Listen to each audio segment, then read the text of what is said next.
আমরা মূলত আমাদের ফার্স্ট পিএইচপি ক্লাস, যেখানের মধ্যে আমরা মূলত পিএইচপি কি বা কিভাবে এটা কাজ করে সেটা নিয়ে মূলত আলোচনা করব এবং সেটার কিছু বেসিক্স আপনাদের শেখাবো।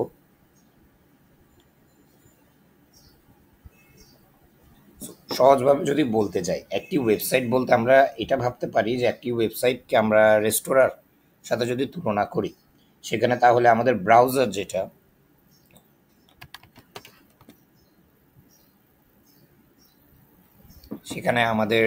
যেটা সেটা হচ্ছে আমাদের গ্রাহক বা কাস্টমার। আর আমাদের সার্ভার, যেখানে আমাদের এই পুরো সাইটটি রেন্ডার হচ্ছে, সেটি হচ্ছে আমাদের কিচেন। আর এই সাইটের ব্যাকগ্রাউন্ডে যে লজিক বা যে বুদ্ধিটি কাজ করছে সেটি হচ্ছে আমাদের পিএইচপি, যেটাকে আমরা রাঁধুনি বুদ্ধিও বলতে পারি এক্সাম্পল স্বরূপ। এবং আমাদের সামনে পিএইচপি রেন্ডার হওয়ার পর যা শো হচ্ছে বা যা আমরা আউটপুট পাচ্ছি সেটি হচ্ছে আমাদের এইচটিএমএল সিএসএস আর জাভাস্ক্রিপ্টের একটি লেআউট বা সাজানো একটি খাবারের প্লেট, যেখানের মধ্যে আমরা আমাদের সকল কন্টেন্টস এবং এলিমেন্টসগুলো দেখতে পাচ্ছি। সো এটাকে আরও সহজভাবে যদি বলতে যাই,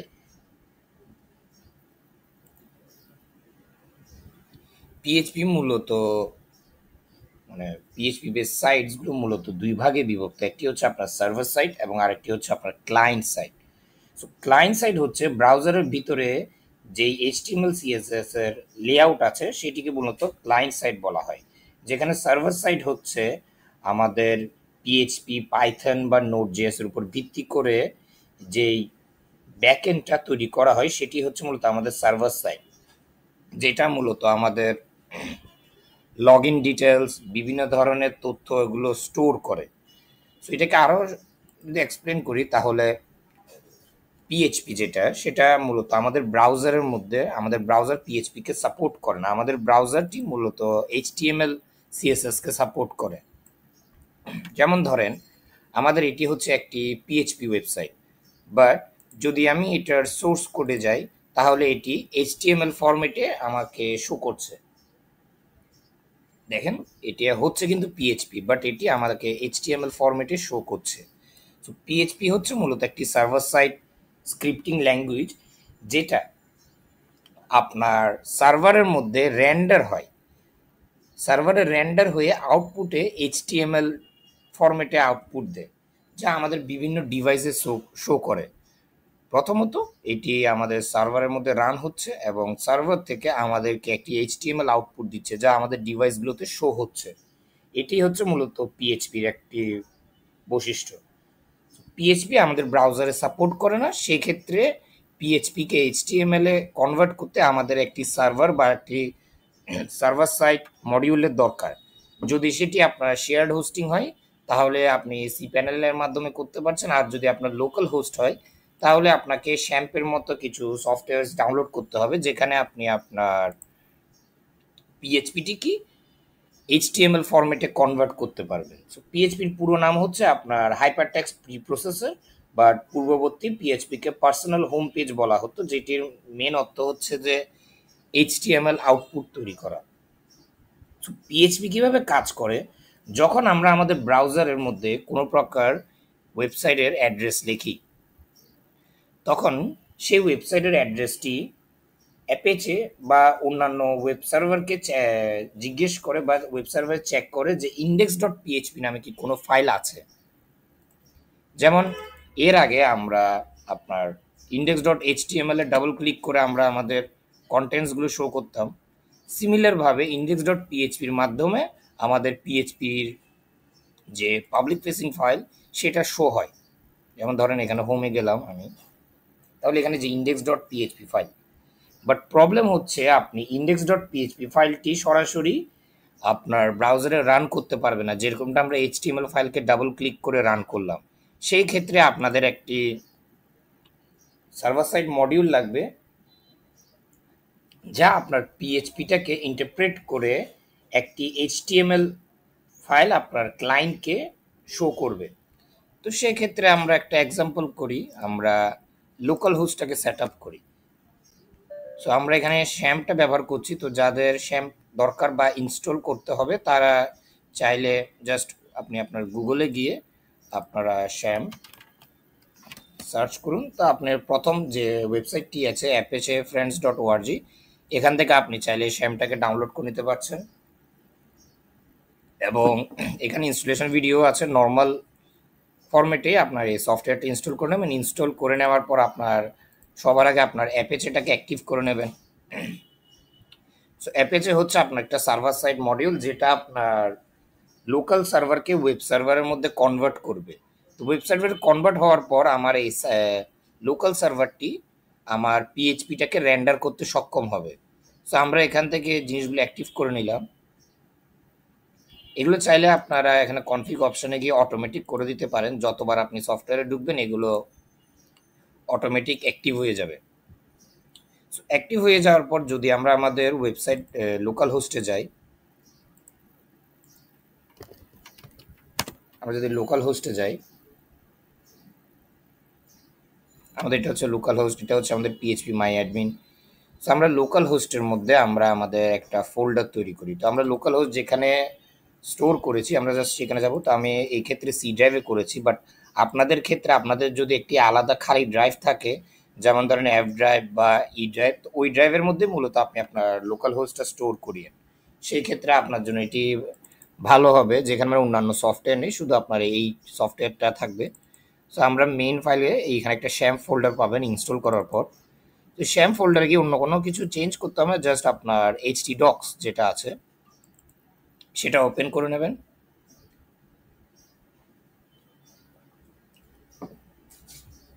সো আপনার এইচটি ডক্সের মধ্যে আপনি একটা নতুন ফোল্ডার তৈরি করে নিলেন ধরেন।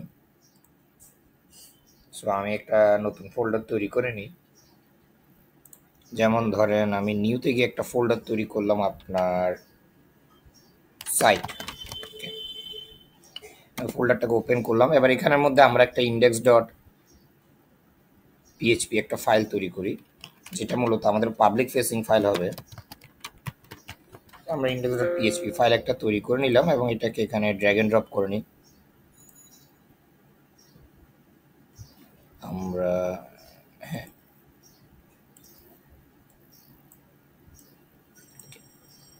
আমরা এটাকে এখানে ড্র্যাগ এন্ড ড্রপ করে নিলাম।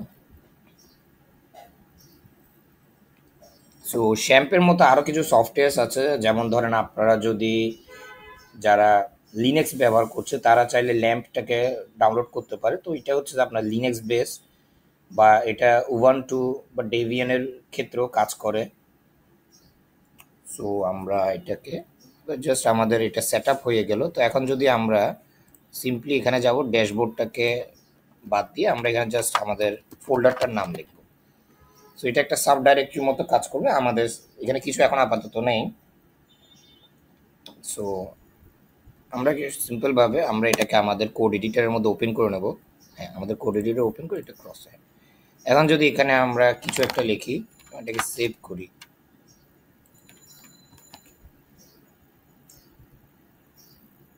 আমাদের এখানে দেখাচ্ছে, বাট আমরা এইভাবে লিখবো না। পিএইচপির ক্ষেত্রে আমরা যে কোনো ভাষার ক্ষেত্রে আমাদের প্রথম বেসিক যেটা সেটা হচ্ছে আপনার হ্যালো ওয়ার্ল্ড। তো আমরা একটা হ্যালো ওয়ার্ল্ড মেসেজ লিখবো। সো এইচটিএমএল এর মতো পিএইচপির ক্ষেত্রেও দুটো ট্যাগ আছে, যেমন ওপেন ট্যাগ বা ক্লোজ ট্যাগ। সো পিএইচপির ক্ষেত্রে সেটা হচ্ছে আপনার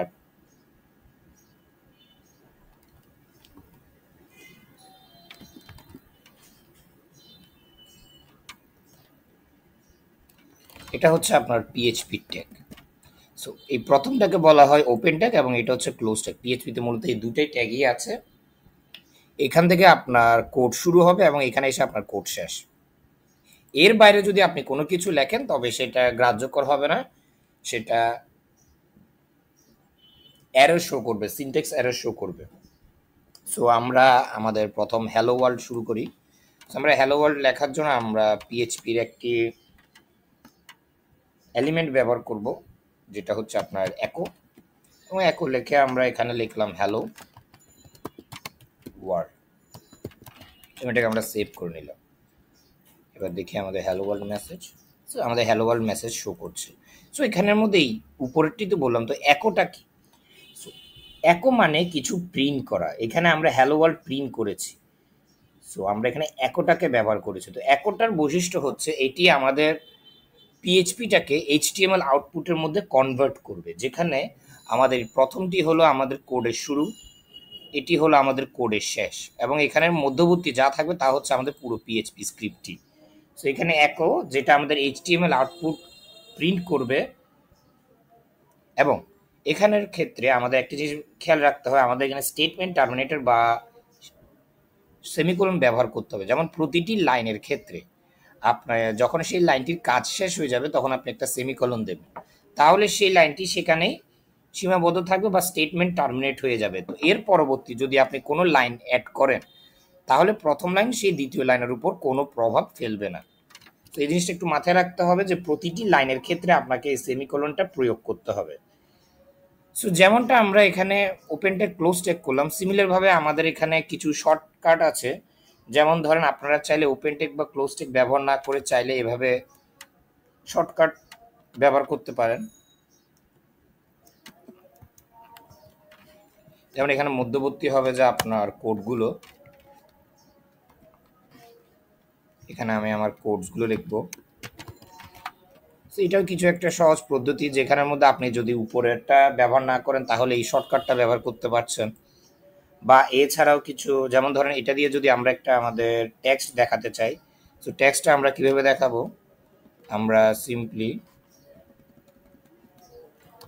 একটু স্পেস নিয়ে এখানের মধ্যে টেক্সট দেখানোর জন্য আমরা ইকুয়াল নেব, এবং ইকুয়াল নিয়ে আমরা আমাদের কন্টেন্টটা অ্যাড করব। তো এখানের মধ্যে ধরেন আমি লিখলাম হ্যালো, এবং এখানে আমরা স্টেটমেন্টটাকে টার্মিনেট করে দিলাম। হ্যাঁ, এবার যদি আমরা শো করি, এই দেখেন হ্যালো শো করছে। সো এরকমভাবে আপনারা চাইলে এটাও নিচের এই অংশটাও ব্যবহার করতে পারেন শর্টকাটটা, নাহলে এটা ব্যবহার করতে পারেন। বাট প্রফেশনাল ক্ষেত্রে আপনি শর্টকাটটা ব্যবহার না করলে ভালো, যেহেতু কিছু কিছু ব্রাউজার্স আছে যেখানের মধ্যে এই শর্টকাটসগুলো অর্থাৎ শর্টকাট ট্যাগগুলোকে প্রেফার করে না বা চিনতে পারে না, তখন আপনার পিএইচপিটা রেন্ডার হতে প্রবলেম হতে পারে। বা ধরেন সার্ভারের মধ্যে এটা আইডেন্টিফাই হলো না, তাহলে আপনার পিএইচপিটা রেন্ডার হতে সমস্যা হতে পারে। সেই ক্ষেত্রে সবসময় ফার্স্ট রুলটা ফলো করিয়েন, এভাবে করে আপনার পিএইচপি ট্যাগটি তৈরি করে সার্ভারকে এটা জানান দিতে হবে যে মানে এই যে আমার ফাইলটি এটি মূলত একটি পিএইচপি ফাইল, এবং এটার আউটপুট আপনার এইচটিএমএল এ হবে। সো সবসময় এই ট্যাগটাই ব্যবহার করেন। আর যদি চান প্রজেক্টের ভিতরে, যেমন ধরেন ইনলাইন যে পিএইচপিটা আছে, যেমন ধরেন একটা এইচটিএমএল ফাইল আছে সেখানের মধ্যবর্তী আপনি পিএইচপি ইউজ করতে চাচ্ছেন, তাহলে আপনি এই শর্টকাটটা ব্যবহার করতে পারেন। সেই ক্ষেত্রে ওরকমটা প্রবলেম হচ্ছে না। বাট প্রফেশনাল ক্ষেত্রে আপনার এইটা ব্যবহার করলেই বেশি ভালো। ওকে, সো পিএইচপির ক্ষেত্রে কিছু সিনট্যাক্স বা কমেন্ট বা স্টেটমেন্ট আমরা অ্যাড করি, যেগুলো দিয়ে আমরা বুঝাই যে মানে কোন লাইনটি বা কোন অংশটি কোন কাজের জন্য। যেমন ধরেন আমাদের এখানে একটা পিএইচপি স্ক্রিপ্ট আছে, আমরা সেটা দেখি।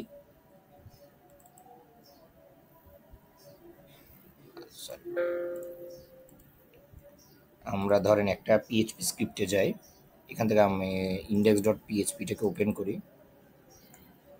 সো এটা ওপেন করলে দেখবেন এখানে বিভিন্ন ধরনের স্টেটমেন্টস আমরা অ্যাড করেছি।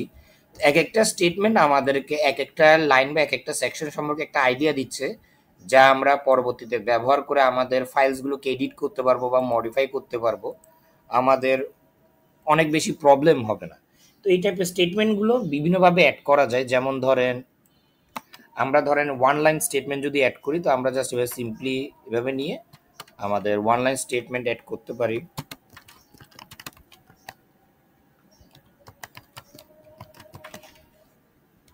এছাড়া আরেকটি মাধ্যম আছে, আপনার এভাবে করে চাইলে আপনি আপনার স্টেটমেন্টটাকে অ্যাড করতে পারেন হ্যাশ ব্যবহার করে।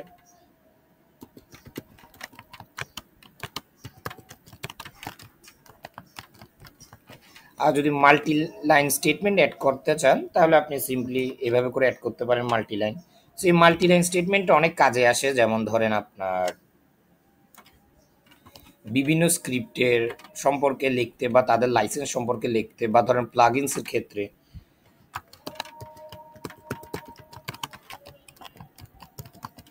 সেই মাল্টি লাইনটা মূলত কিভাবে ব্যবহার করে সেটার একটা যদি এক্সাম্পল দিই, যেমন ধরেন প্লাগইনসের ক্ষেত্রে আমরা যদি মাল্টিলাইন স্টেটমেন্টটাকে ব্যবহার করি, তাহলে আমরা যে কোনো প্লাগইনসের মধ্যে তাদের লাইসেন্স, তাদের ভার্সনস এগুলো সম্পর্কে শো করাতে পারি।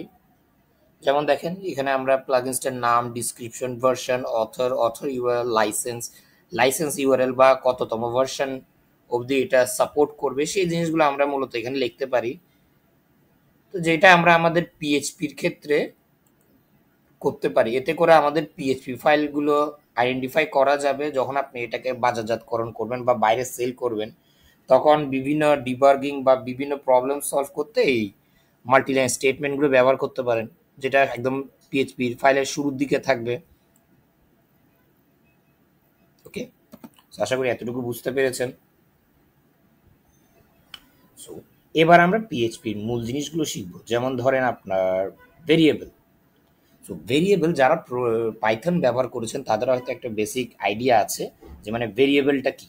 সো ভেরিয়েবল হচ্ছে তথ্য রাখার পাত্র, বা এভাবে বুঝেন যে আমরা যখন ভেরিয়েবলস তৈরি করি বিভিন্ন ল্যাঙ্গুয়েজের মধ্যে, তখন সেটি আমাদের পিসিতে একটি ছোট্ট জায়গা ধারণ করে রাখে, যেখানের মধ্যে আমরা বিভিন্ন তথ্য বা ডেটা স্টোর করে রাখি, যেগুলো আমরা আমাদের পরবর্তী প্রোগ্রামসগুলোতে কল করে ইউজ করি।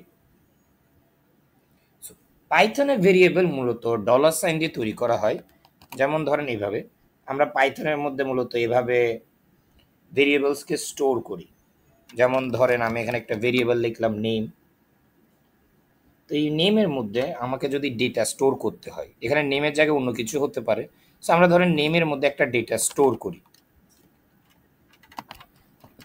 আমরা নেমের মধ্যে একটা ডেটা স্টোর করলাম এবং এটা সেমিকোলন দিয়ে এটাকে অফ করে দিলাম, স্টেটমেন্টটাকে এন্ড করলাম। সিমিলার ভাবে আমরা চাচ্ছি এখানের মধ্যে আরো কিছু জিনিস অ্যাড করতে, তো আমরা এখানে লিখলাম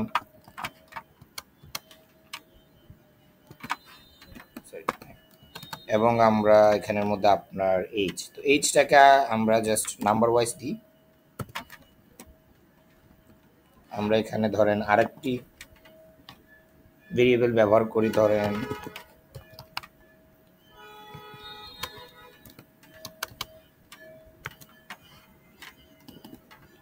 এরকম দিই।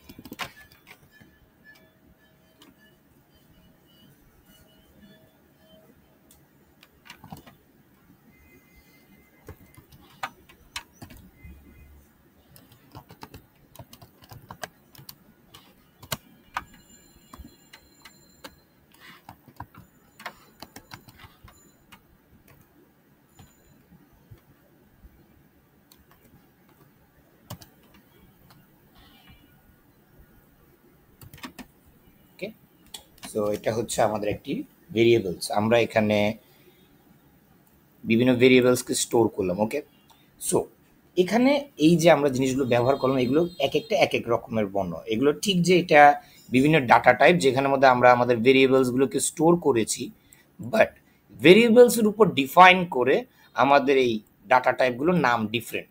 যেমন ধরেন আপনি যদি, যেমন এটাকে বলা হয় যে স্ট্রিং, এটা সবসময় মনে রাখবেন, ডলার সাইন দিয়ে যেগুলো আমরা তৈরি করি সেগুলো হচ্ছে আমাদের স্ট্রিং। ওকে, তো যখন কোনো স্ট্রিংয়ের মধ্যে আমরা টেক্সট স্টোর করব, তখন সেটাকে স্ট্রিং বলা হবে। আর যদি কোনো স্ট্রিংয়ের মধ্যে বা কোনো ভেরিয়েবলের মধ্যে আমরা পূর্ণ সংখ্যা অ্যাড করি, তাহলে সেটাকে ইন্টেজার বলা হয়। সিমিলারভাবে কোনো ভেরিয়েবল বা স্ট্রিংয়ের মধ্যে যদি আমরা আপনার দশমিক সংখ্যা পয়েন্ট অ্যাড করা সংখ্যাগুলো অ্যাড করি, তবে সেটাকে ফ্লোট বা ডেসিমেল বলে। সিমিলারভাবে যদি আপনি কোনো ভেরিয়েবলস অ্যাড করার ক্ষেত্রে আপনি যদি কোনো স্ট্রিংয়ের মধ্যে ট্রু ফলস অর্থাৎ এরকম দুটি ভ্যালু অ্যাড করেন, তাহলে সেটি আপনার বুলিয়ান। যেহেতু বুলিয়ানের ক্ষেত্রে শুধু দুটি ভ্যালুই থাকবে, ট্রু বা ফলস। তো এগুলো প্রত্যেকটি